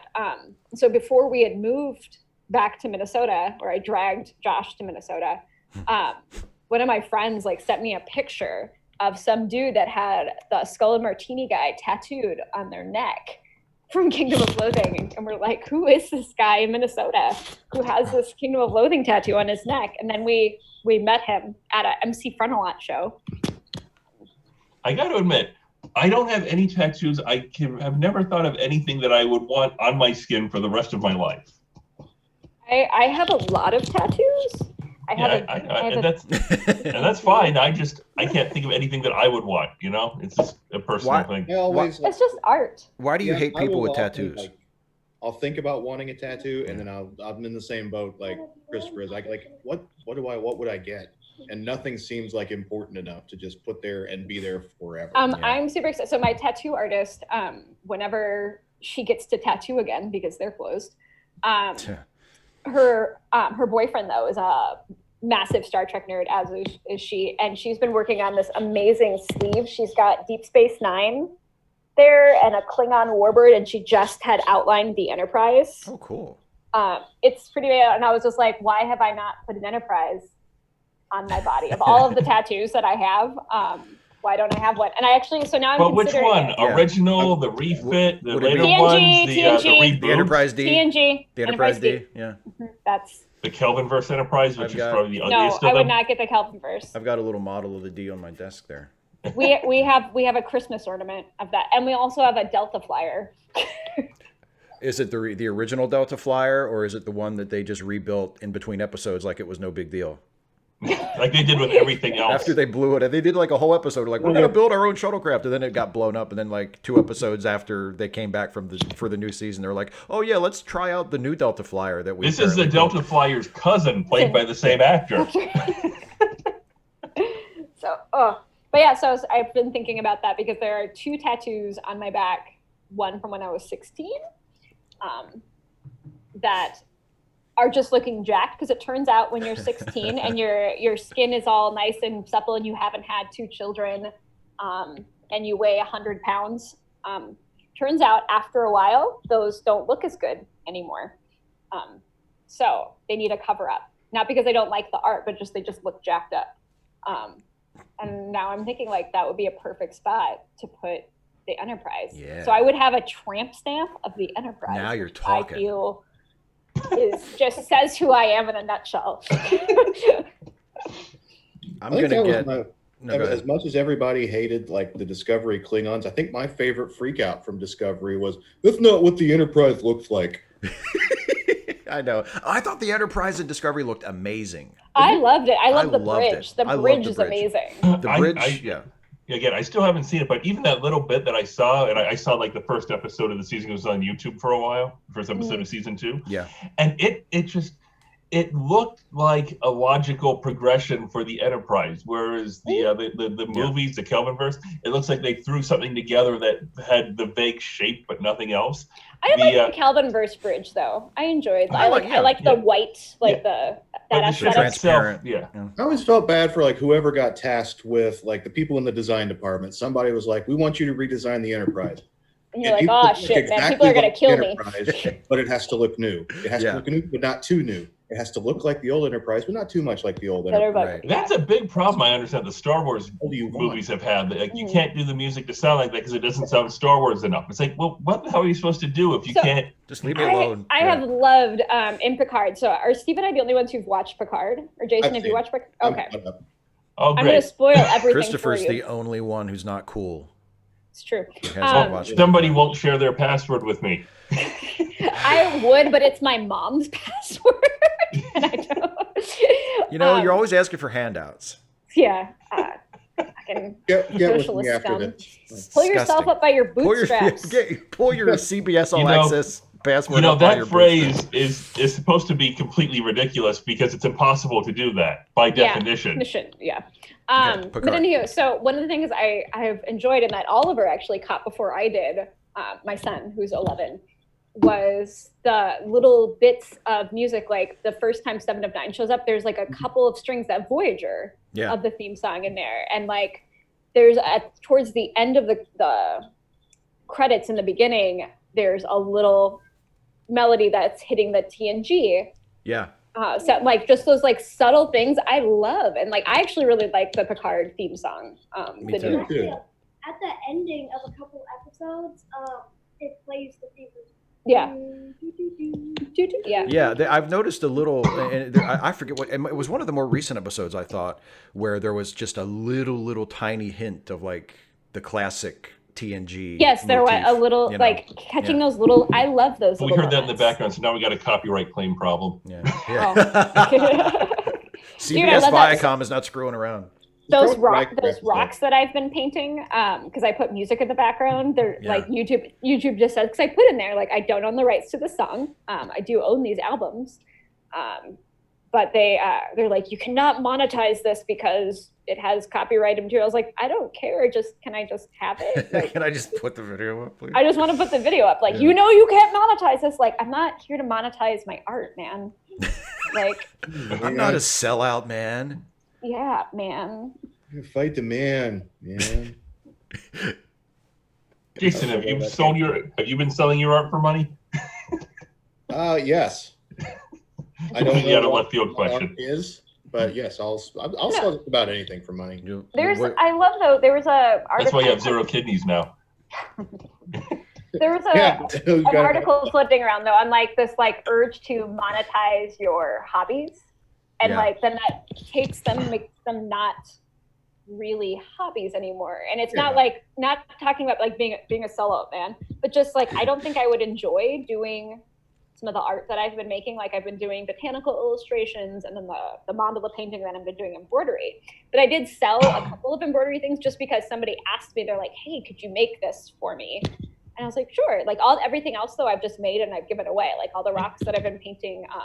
But if your ability to pay the bills suddenly becomes dependent on doing this task, then the task isn't a relaxing, fun thing anymore. It's a stressful thing that you have to do. But even if they have this nonsense. And why would they lie? Yeah, and it's stuff about the key to happiness is doing what loving what you have to do. if you take something that you enjoy and you turn it and you monetize it, and you put all your life on it, then you make it stressful and you put anxiety on it. It's not the same anymore. Yeah, people ask me sometimes for like YouTube advice because I'm such a big shot. And you are such a big shot. and actually, I mean, one of actually King Shit YouTube guy, is that it? King Shit of Fuck Mountain. Thank you. Yeah, and I was just looking for that. Yeah. Thanks, Dad, for introducing me to that phrase. Walking around like he's King Shit of Fuck Mountain. But yeah, better than being King Fuck of Shit Mountain. It's preferable. Yeah. Well, it depends on how you look at it. Shit Mountain is. Shit fucking King Mountain. But anyway, so Jason's taking notes. You don't have to take notes because the video will be available on YouTube later. What? Are we recording? Wait. We're on the air. One of the. Wait, are we live though? What? Yeah. In living color. Well, no, but I thought we were just like recording this to go. No, like it's like live now. Everybody can see it right now. It's live stream. But who? Yeah. Everything. Anybody who like the 30 people that are watching right now. There are 30 people watching. Yeah, I know, right? Oh my gosh. Yeah. I'm used to an audience. And they're all like, who the hell are these people? Which one is Pierre? Yeah, exactly. Bonjour. The guy in the Bret Hart shirt. Who's the girl? Why is that girl talking about Star Trek? Her opinions aren't valid. She's not a real Trekkie. Oh, no, it's not. As I told Steve that I've watched TNG, I don't know how many times, because I watch it every night to go to sleep. Yeah. Every night. Like, it's like, some people put on like... Star Trek is boring. Yeah. I need something to lull me to sleep. I'll put on some TNG. No, it's because I know that Justin just put me off camera, I think. Wait, nobody can see. They can't see me. My screen is showing you, so I'm not on there, right? That's not how that works. Wait, so whatever's in the big screen, is that who's showing right now? I'm not sure. Not exactly, because when you're talking, you don't come up on the big screen. Your own feed doesn't come up on the big screen, even if that's the main one that's going out. I started to wonder, because I have not seen myself in the big screen once, and I'm like I know they can hear me because they're You're on my big screen. I can see you. Whenever anybody talks, it flips to the active speaker. So when you're talking, you can be seen. So you 30 folks watching right now, this is how the internets work. So yeah, but when Steve and I are doing this by ourselves, because Pierre never shows up, we have the two windows at the top, and then I see Steve at the bottom the entire time because your own feed doesn't take over the big screen. So he gets to see me like giving him the middle finger for the entire time he's talking. Yeah. And then when it's my turn to talk, I go like that. And everybody thinks that I'm just like this really great, nice guy. Oh. But actually, I'm like really super psychologically abusive. And when the camera cuts away, you're like... Exactly, yeah. I'm noted for my DX crotch chops. They're very Mike Tyson. I have to stop myself because like my reaction for a lot of things is to flip people. I don't know why. Like I use my middle finger a lot, and I have to stop myself as a teacher sometimes when kids say something just like "fuck you, buddy." I have like a nervous tick. Well, not a nervous tick, but like my standard response to most things is whether or not it's a good response or a bad response. It's usually, oh, fuck off. Yeah. Fuck off. Mine is your mom. So I had a student. Just don't refer to your student as King Shit of Fuck Mountain. Yeah, you think you're, that can be a problem. Fuck Mountain. No, so I had a student. I'm a middle school teacher. I had a student, I don't know, like a month or so ago. I think I made a post about it on Facebook, but just literally I walked up to him because he was being obnoxious and not doing his task, and I'd like tried redirecting him several times, and I walked up to him and I put my hands on my hips, and he was just like, "Snide, why are your hips so big?" I'm like, just gave him like the fuck face, and he's just like, they're just like so wide, and I had to take everything in me not to go like, why is your mom's hips so wide? Like, it on a regular basis test my life. Like, your mom says this. These girls in one of my classes, like this boy showed up for the first, he hadn't been there for weeks, and he like transferred into the class. He wasn't new to the school, but he was new to my class. And these girls who were like my girls, like we had a really good relationship. And then this boy shows up and they flocked around him like he was made out of, I don't know, what is it that kids like these days. And it was weird, and I just had to take that. Yeah. iPhones. No. They like that. I just had to take each of them aside. I'm with the times. I was like, girl, y'all looking thirsty as hell, man. I don't. And they're just like, excuse me. I was like, what? And they're like, what? What? No, I don't like him. I don't like him. I was just like, I'm just telling you, everyone else in this room who's looking at you, including me, is going like, y'all thirsty. What? And that finally did it, but it was just like, so eventually, like, I can't hold it back anymore, and it was like, I can't not just sit there and go like, well, let me tell you what I see happening right now. It looks as if you might have a crush on that boy, because that's not how I talk either. Like, I have to put on a because that is not who I am. And so my teacher voice is not even like my real voice, and trying to explain to them that that is not how I talk in class, is not how I talk outside of the classroom. Please don't show them the speed. That's why my name on. So, because I had a couple of friend requests from students a couple years ago, and I was just like, nope. No. Oh, no, that's just begging for trouble. Nope. I did have, so when I was student teaching, I had a student, because she was a senior, and she asked, she was like, can we be Facebook friends? And I was just like, no, you have to at least be 21 before we can be. Right. And then like 2 or 3 years ago, so I guess like 7 years after, she sent me a Facebook request. She was like, listen, I graduated from college. I just bought my own house. Can we be Facebook friends now? And I was like, yes, we can absolutely be Facebook friends now. I've been working for this for years. She was wonderful. She was a really great student. Like, on some of my darker days of teaching, I remember she baked a cake on my last day, and she spelled out thank you with chocolate chips Aww. on it and brought it for me. And it was like, because I taught a remedial English class for kids who were getting at risk of losing credit to graduate. Oh. And that was, she thanked me for helping her in credit. And and now she's a nurse, and she owns her own house, and she's getting married, and like, it's really cool. And we're so old. And yeah, I have an 11-year-old. Okay, yeah, we're gonna like my own. We're gonna be dead so soon, and just of old age. Yeah, I ask 2 or 3 times a day if anyone's seen my walker. Yeah, exactly. And it is weird thinking about how much time has gone, because occasionally I'm like, it wasn't that long ago that I was in high school. Like, yeah, it was.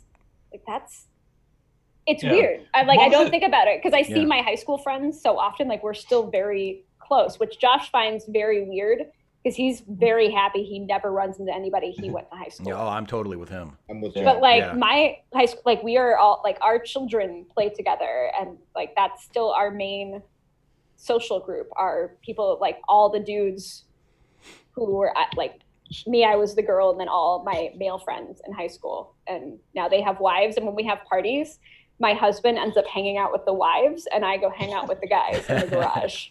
The way it should be. So he's just like, it's great. He's always just like, I'm just surrounded by women, because they're all the new to the group. But like, thinking like, it wasn't that long ago that we were in high school. I'm like, What is that thing that went around when the year started, said 2000 was 20 years ago, which is really weird because the 1980s were 20 years ago too?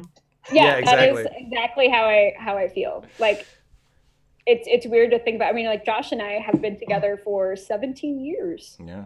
And that's weird. It does feel like for me, pretty much everything after the year 2000 just kind of smushed together. Yeah. And it's like, that was all like just a few years ago, right? Yeah, it feels very condensed. It's like a comic book timeline. Exactly. Like, it is. How long ago did Gwen Stacy die? A few years ago. A couple years ago. How long ago was Phoenix Crisis? It was a couple years ago. A couple years ago. Yeah. That's when I find myself recalling, like, I think it was like a couple years ago. Like, no, that was like 10 years ago that happened. Oh yeah. Yeah. I had to write a bit about that. I'm writing a video for next week about the Joker and the Dark Knight, and so watch for that, everybody. And Steve always plugs. And I had to. I don't blame him. I'm not judging. I thought, this movie came out in 2008. That's 12 years ago. That's like, I mean, when I realized that, I was like, what? Yeah. No. My popular, like in presentations, like that I make for students, like I have to update my popular culture references regularly. Like the Hunger Games holds nothing for them even at this point. Wow. Like, and that's still new to me, newish, even though like I read them when they came out. I was like, oh, that was a while ago. That was like almost 10 years ago. It still blows my mind that Iron Man came out 12 years ago. Oh my God. Yeah. The MCU is only 12 years old. I know. And Robert Downey Jr. is already talking about coming back. I was wondering how long. I'm okay. I'm 100% okay with that. But. I saw an article about that yesterday, and they were like, he's open to returning, and I'm like, so he did one flop, and now he's like, I'll do it. I'll do another one. Yeah, I must admit when he left Marvel, I was wondering what he's going to do next.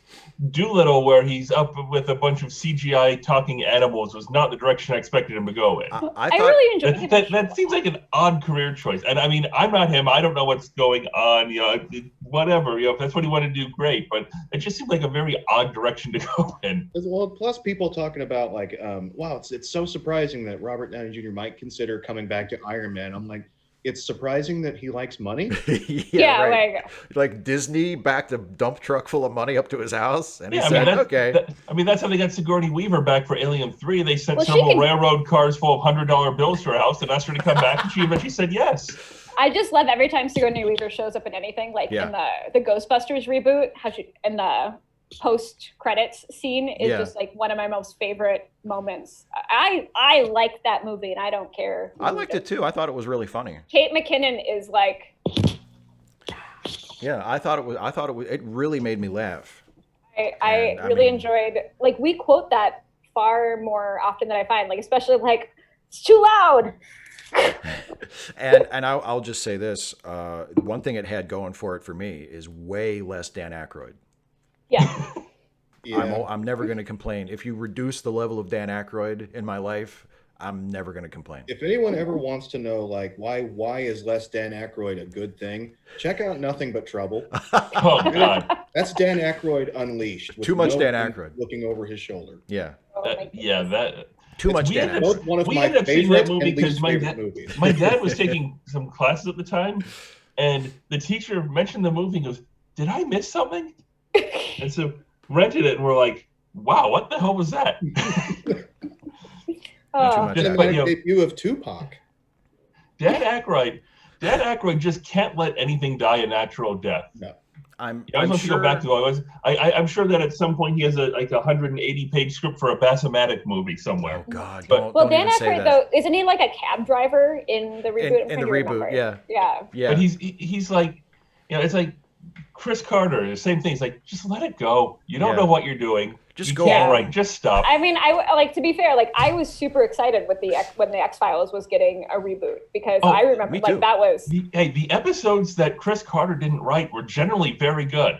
But Chris Carter is like, he's one of those people who does not understand why his creation is popular, and he focuses on all the wrong things. Well, I know that's why like Josh and I got so sad when we saw Picard. We were like written by Akiva Goldsman. We're like, no, wait a minute, no, and directed by. I know. I got nervous. But Jonathan Frakes directed like the third. He directed two of them. He directed, I think, the third and the fourth. Fourth and the fifth, because he directed Stardust City Rag. Yeah. And the one right before it. He directed the one where everybody sits down in chairs backwards. He was like, all right, come on. Turn the chairs around. Whenever they bring up Star Trek Riker, that's all it's going to be. It's just that. Nothing. I love that in our chat that I referred to Space Legolas and nobody asked me who that was. Like we all had an understanding. What are you talking about? Who's Space Legolas? Like, I'm still referring to Nepenthe as Space Oregon. Space Oregon. It is absolutely Space Oregon. For being honest, it's probably closer to Space Washington because it looks like it's more mountainous. Space Oregon sounds more fun. Starring Space Dumbledore. So let's not parse the Pacific Northwest too closely. Yeah, so it's so funny. Space Vancouver. Space Twin Peaks. Somebody was asking, like, I want to know which district of the Hunger Games we're living in right now. And then someone was like, oh, we're District 12. And I was just like, and then I started breaking it down, and I was like, I just spent 20 minutes trying to figure out what district Minnesota would be of the Hunger Games. That was 20 minutes of my day that I like thought about. I was like, well, in District 12, they're like coal miners, so they're like more like the Appalachia, like that's Ozarks, here. like That's area. Yeah. And I was just Wilkes-Barre like, is District 12. So I think like we're closer in Minnesota to like District 7 because they're like the lumber area, but I also like the pictures of District 7 look more like Pacific Northwest. I don't know, but I spent 20 minutes. Well, everything is in Pacific Northwest because that's where a lot of the filming gets done. So all the sceneries are when they were, that's like District 4 is fishing, so it's like California. That's it's like ocean Kansas. Fishing. No, but it's like Smallville. Coastal fishing. Who's on first? Yeah, Smallville, which took place in Kansas, but was like 1 hour away from Metropolis, which had seaside docks. Well, they borrowed that from John Byrne, though, didn't we? Didn't John Byrne write as though Metropolis was like in the Midwest? I have no idea. I think he did. In Dark Knight, because I always thought Gotham City was New York until it was Chicago. It was definitely Chicago. In the Nolan films, yeah. it was always Chicago until they needed to destroy all the bridges into town, and then it became New York. Became New York, yeah. But typically, Metropolis is New York, and Gotham is Chicago. Okay. Yeah, I mean, except in the new Superman versus Batman movie where they're across the bay from each other. Exactly. Yeah, they're like sister cities. That was weird. I didn't see. Was Batman v Superman any good? No. But I've been wanting to watch. Great.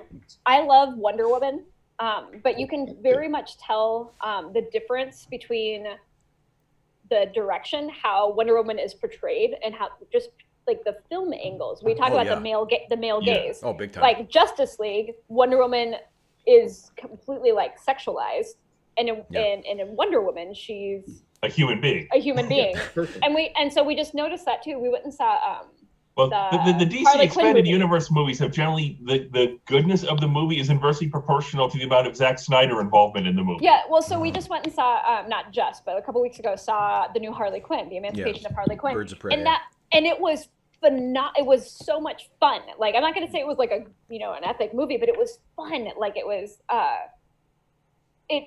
all the women in it, like, it was, like, how they showed Harley Quinn in the Suicide Squad, I was just so deeply hurt, personally offended by how they treated Harley Quinn in that. And then in Birds of Prey, like, they just let her be a person who was feminine, but it wasn't like her driving character trait that she was sexy, Loved it just because it was the first thing I had seen Rosie Perez in at least 10 years. She's fucking good in everything. Yeah, she's really good. I hadn't seen her in a while. I thought she did great. I love except the girl who plays Huntress, who was always like, is that Ramona Flowers from Scott Pilgrim? Yes. And yes, it is. Yeah. Yeah, male gaze shows up everywhere, and unfortunately, I mean, I remember somebody pointed out, like in the Next Generation, there's I think it was the episode where the ship was locked in time with the Belt of Rise, everything's frozen, and Data and Picard and Geordi and Troy are there, and there's a scene where they're like climbing up a ladder, and they focus on Picard's face as he goes up the ladder, and they focus on Geordi's face as he goes up the ladder, and then they start at Troy's feet and pan all the way up her body as she goes up the ladder. Gotta look at that booty. Yeah. Data's that booty. Yeah, well, it's just been interesting, like, really tracking it just in, especially female action movies. I don't know if anybody saw, what was it called? Atomic Blonde with Charlize Theron. No, I didn't see that. It was, because first of all, they let her look her age. They didn't try to, like, de-age her. They let her have wrinkles. And they filmed her like they would film James Bond. Which is how it should be. Yeah. And it was so good. There's also, I mean, just as a filming thing, if you haven't seen it, I highly recommend. There is a fight scene that lasts for like 15-20 minutes that is a single shot that's in an apartment building, and they're going from like room to room down the stairs, single shot, no cuts, fight scene. And you can tell, and so we watched the extras on it, and in the fight scene it was like, this is how people actually fight. They were actually fighting. They all had to go to the ER afterwards to take care. Like, they would like get out of breath and like sit for a second, then she just like grabs a lamp and just like throws it at him, and just like, it was like an actual fight. It's phenomenal. I highly recommend it. Yeah, I remember it when it came out, but I didn't see it. One thing that is a problem it's with also fight one of like scenes, the best lesbian sex scenes that I've ever seen. I'm renting it right now.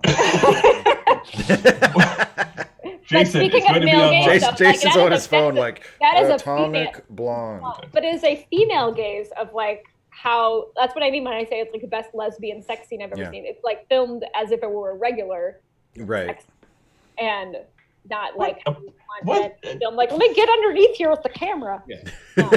Fight scenes in movies, I like it's very common to do the fight scenes with massive cuts and no scene is more than a second long and you can't tell what's going on because nobody can film them. Oh, you have to watch Atomic Blonde. Yeah, I saw it might have been a Cracked article, I'm not sure, that gave good and bad examples. And I was not a huge fan of the recent Mad Max movie, but you never had any question for all the bizarre crap that's going on in that movie. You never had any question of what was going on, who was arranged where compared to who. It was very clear what was happening, and it flowed very naturally. But you see so many movies where it's like, I don't even know what's going on. Even Batman Begins. Oh, Batman Begins was awful. You do very tight scenes, and they're hitting each other, and you cut real quick, and you have no clue what's going on. I mean, it could be this big fight, it could be two people slapping at each other. Last night, I watched Cats. Oh my God, you watched it! Have things gotten that desperate already? Didn't Idris Elba say that he had some trouble with appearing in the Marvel movies because he felt there was a certain lack of dignity to the character? Jess, I want you to talk about Cats, but I just want to put this out there. We're going to wrap up in a couple minutes because I do have to go and do something else. But if you want to talk about Cats, let's finish on some Cats discussion. No, we should talk about Cats off screen. Okay. I'll let you three talk about Cats without me because we wrap up when we say we wrap up. Yeah. Well, we don't own everything, Shives. We will be off the air in a few minutes because I have to go do something else, and then you three can hang out in my absence and talk for as long as you want. But wait, if you go away, so we can talk smack about Steve in a couple. Exactly. I will. Wait, but if you go away, because you started the call, I'm very new to Zoom and this video streaming thing. What I can do is, and for everybody watching at home, here's a tip. If you are the host of a call, when you leave, you can hand hosting duties off to someone else in the call. Oh, so the call can continue. Give it to me. Just one second. Give me the power. I have no idea what I'm doing with it, so I'm obviously the best person. Yeah. I learned very quickly. I created an entire online curriculum in like 3 days. Wow. So that's amazing. But pay me more. Yeah, for real. Pay all the teachers more, please. I love all the people post. Those are the best memes I'm enjoying. Are just like parents at home suddenly realizing teachers should be paid $1 million. Well, we're finding out who's important and who's not, because nobody is saying that the hedge fund managers have to go in and work, but the people who. What a really popular post I had on Facebook recently was said, this is why you pay the people who provide you your food $15 an hour. Yeah. You selfish assholes. Exactly. More like 21, I think, would be the appropriate. Yeah. 15 should be like the bare minimum, like that should absolute be the basement minimum. Yeah. That should be what teenagers are making, because I pay almost that for my babysitters who are teenagers. Like, shit has gone up. When I used to babysit, it was like $20 to go babysit somebody's kid for the night. Now it's like we Venmo our babysitter because I don't carry that much cash. Yeah. The future. Yeah, I love it. Future.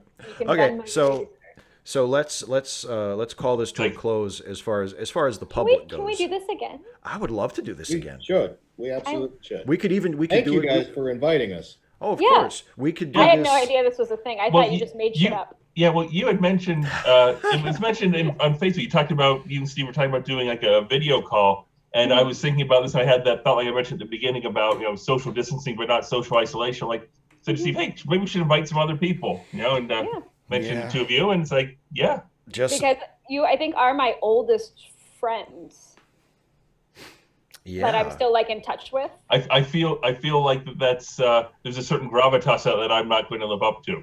Well, I mean, we'll bring, let's just bring more people on the fucking show. Just keep watering it down and bastardizing the concepts. No. No, was we there could a do- concept for the show? We can do this anytime you want. We can do it like we did it today as a live stream. We can do it just the four of us in private, where we can Talk about cats. We can talk about cats. If we're doing it in private, I won't set up the lights in the backdrop. That But you would- can see what a mess room And is neither would behind me. I. I wouldn't set up lights either. This is my backdrop. It's a beautiful wall. There's the naked lady. I've got a curtain. I got a curtain and some Batman posters. Come on now. I have Mononoke art on my wall. I have popcorn so that if you guys really got having fun, I just wanted to watch. I could just have the popcorn and munch and Start watch. tossing stuff. I'm now just going to show off things that I have in the room. Oh, look, his enterprise is so much bigger than mine. Oh yeah, it is. I have a little model of the E over here too. But My son got me an adorable for my birthday a couple years ago. He bought me a Minecraft sheep that when you go like this, it shears itself. oh my God, Amazing. it loses half of Your its sheep body is mass. spring loaded. It is. It's spring loaded. Ready? It kind of sloughed it off that time, but Yeah. All right. Well, Steve is trying to hint at us that we're out of time. it's time. But we are no longer welcome in his live I have stream. to go. No, because we're recording one of his Actual things that he gets paid for. No, I don't. Oh, I wish I got paid for it. One of the several dozen other Jasons that I know, and I cool. are going to record a podcast together. So I have I know I seriously know like 7 or 8 people named Jason, and they're all really great. Do you know any other Jesses? Shucks. I used to know another Jessica, kinda, sorta, but I think right now you are my only Jess. Yeah. I know a ton of Jens. And- We have a problem. Like my I wife know a will million reference gems. my wife will reference Jen, and I'm like, who the hell are you talking about? Because we have a oldest kid is Who the hell are you Jen. talking about? We have a doctor. There's a doctor. There's somebody. There's bosses. And it happens to Erin. Sarah tried to call her sister Jen and got her boss Jen from the donut store one time. Just wasn't thinking. So Wrong, Jen. way too many people with the same name, which is why I go by Varjack because there's only like 40 or 50 of them. Exactly. But my online name was Jess. Yeah. Yeah. Mine with Jason. Yeah. So In all caps. it's perfect. And my password never worked, so I didn't have to. All I did was type in my name and press enter. Nobody else. Any one of tried you to could take have it. chatted in the Gotham Gossip as me at any time. Oh Yeah, man, this now is you our tell mini me. Goss And reunion. Steve was Nightwing. Now you so. tell me. Yeah, I was Nightwing. Yeah, I was Nightwing. Yeah. All And right. you once mocked somebody for having the name Batman for saying it wasn't an original. I'm like, Steve? Yeah. Uh, Like, come on. You come into a Batman chat room and your name is Batman? Like, Batman. Yeah. come on, I don't dude. think this is real. My Yeah. name was Jess Take in this a serious. Batman chat room. I was Varjack, and my name was fairly secret for a very long time. Yeah, but that's right. social media, it used to be, you're on the internet, it's like, don't let anyone know who you are. And now it's like you post pictures, like, this is where I am right now. This is where I live. Please don't Here's visit. my but- house. yeah. Oh, All right, boy. so we got to All right. wrap up so Steve Okay, can, Yeah. you should can give wrap it up, and then we to can you do should the give it cats to Chris discussion. because Okay, I I'll do that after we go off the air. Okay. So people watching don't need to see the dirty, the technical business. I wanna- This is like a professional show, and everybody thinks that we know what we're doing, or they so I did. should shower next time. Well, I put on earrings. I told you. Now I'm fancy. Yeah. we don't have You're great. a smelloscope. That's Futurama, so you don't have to worry No. about that end of it. I'm getting one of those installed next Tuesday. I'll see you next Tuesday. Oh yeah, right. All right. So to anybody who's still watching, thanks for watching this. For whatever reason you felt like this was something you wanted to watch, I don't really get it, but And next time, Jason, hopefully we'll talk a bit more. Because Jason, Maybe. you talked a little bit. Jason made. You- Hey, how's You wait had a many minute. witty ancillary comments. How's anybody supposed to get a word in edgewise with you?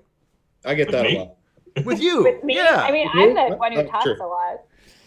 Poor Jason. He probably had all kinds of shit to say, and he just people talking over him all the time. Well, now you're going to listen to me talk about cats. I look forward to it. Yeah. Yeah. Oh. I even kept to myself just now that the next Tuesday thing, my immediate first thought was Star Trek Generations. Oh, That's what I was doing. Okay, That's what I was doing. Look at that. Look at that. I'm here to explain the Like jokes. this. We're like on the same level. All right, All right. everybody. We'll Thank see you. you Steve's been later. trying to chase us away for half an hour. Jess and Jason, thanks for joining us. We will definitely do this again sometime. And Pierre will be here. And Pierre will maybe. It will be nice. He's got a perfect record. Pierre, True. Pierre's not even. He was social distancing before it was cool. Pierre doesn't even watch this show. Me and Steve and Pierre all have perfect attendance records, just not in the same direction. That's true. All right. We'll see you later, everybody. Bye-bye. So long.